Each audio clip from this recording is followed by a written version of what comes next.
Estamos de volta aqui, vamos dar continuidade a essa abordagem histórica do direito penal, como que surgiu o direito penal aqui no Brasil. Nós já trouxemos essa explicação na aula passada, inclusive no finalzinho da aula passada falamos sobre o código, inclusive o código que está vigente até hoje, que é o Código de 1940.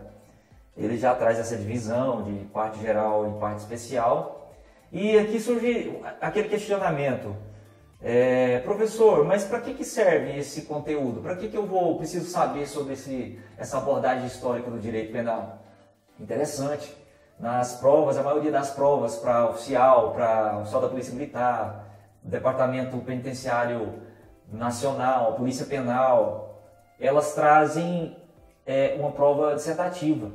E esse contexto que nós estamos trazendo aqui, ele vai encorpar muito o seu conhecimento sobre o direito penal. E a maioria, grande parte dos temas que eles pedem abordam acerca do direito penal, sempre envolvendo alguma característica do direito penal. Então é interessante, ela não cai especificamente, esse conteúdo histórico, ela não cai especificamente em questões objetivas, mas é algo que nós aqui do Cursos Guerra quisemos trazer para você um conteúdo para você ter mais um conhecimento amplo sobre essa matéria que é tão bonita, que é o direito penal.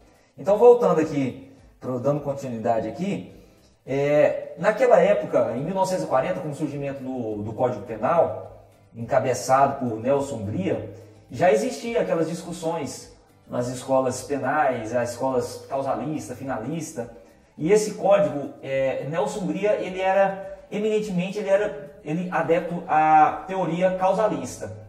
Mas, como eu já disse, essas discussões elas já existiam no finalismo e, no entanto, ela não era aceita naquela época. Em 1940, eles não aceitavam essa teoria finalista, mas de forma alguma.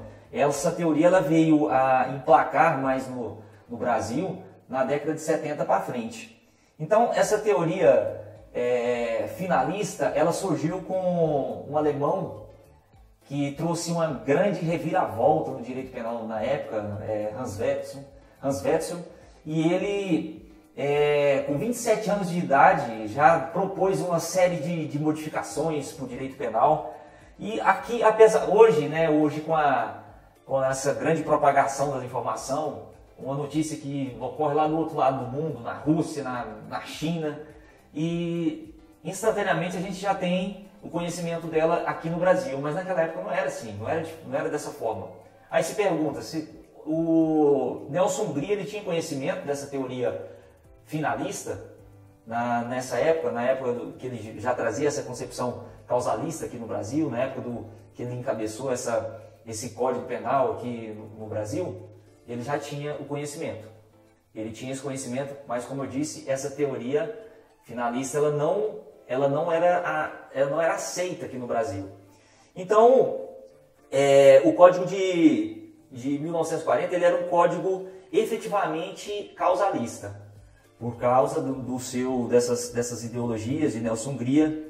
Enfim, esse código ele teve uma influência muito grande da escola positivista do século XIX.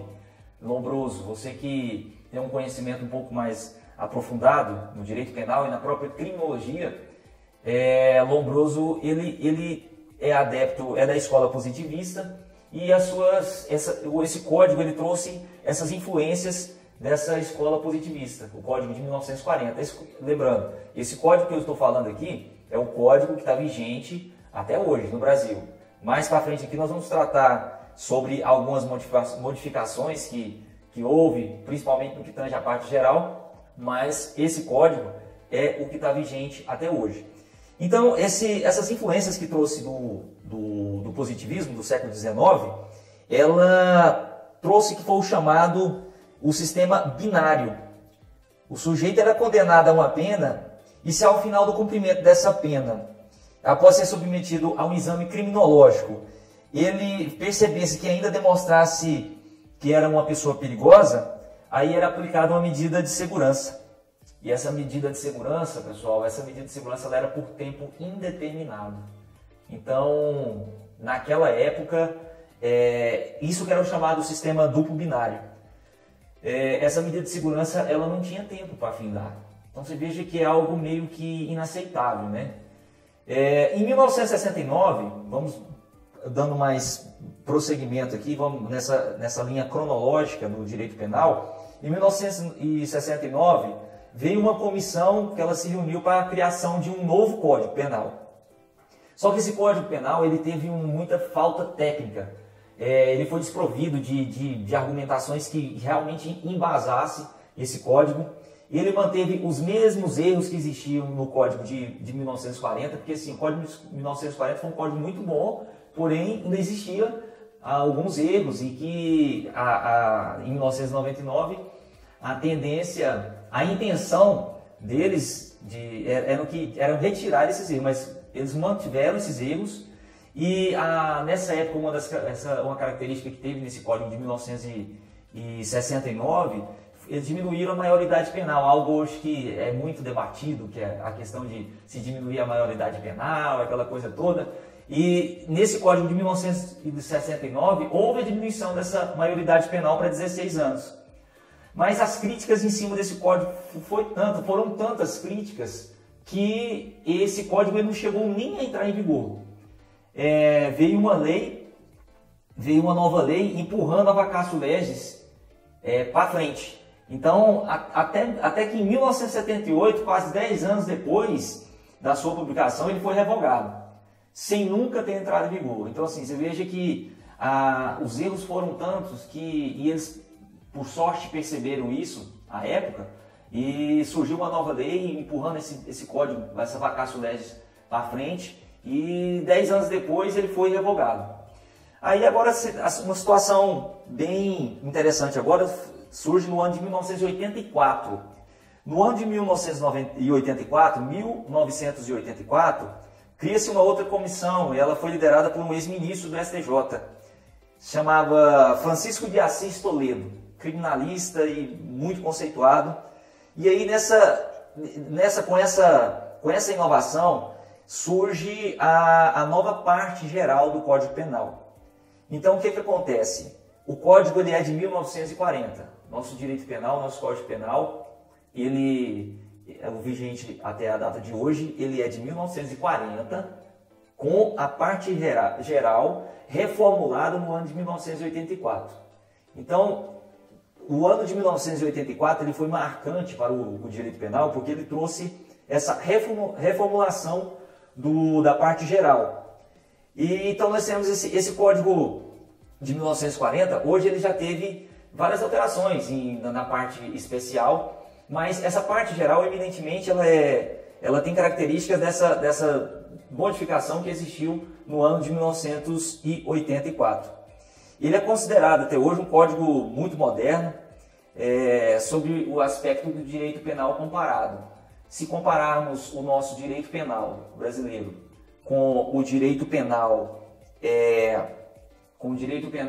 de outros países, você ainda vai verificar que, ainda que existam falhas, porque sempre vai existir, o nosso Código Penal ele é um código muito além dos códigos penais existentes no resto do mundo.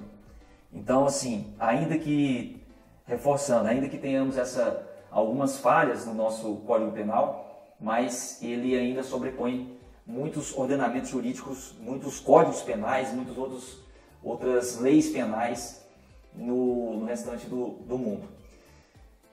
Nesse sentido, então, fazendo aqui um resumo dessa situação, esse código de 1940, nós temos ele até hoje, né? Ele tem institutos nele. Aí o código, essa reformulação de 1984, aqui nós já temos o código, ele traz mais conceitos finalistas da teoria finalista de Hans Wetzel do que conceitos causalistas que foi proposto por Nelson Hungria, por exemplo, nesse sentido. Mas aí você pergunta, o código ele é um código finalista ou um código causalista? A resposta é a seguinte: no Código Penal de hoje nós temos institutos predominantemente finalistas, que segue a teoria finalista da ação, e nós temos também institutos causalistas no nosso Código Penal. A exemplo, o artigo 17 do nosso Código Penal, que trata sobre o crime impossível. Então, pessoal, a nossa intenção aqui de trazer esse contexto histórico foi para trazer uma bagagem a mais para você.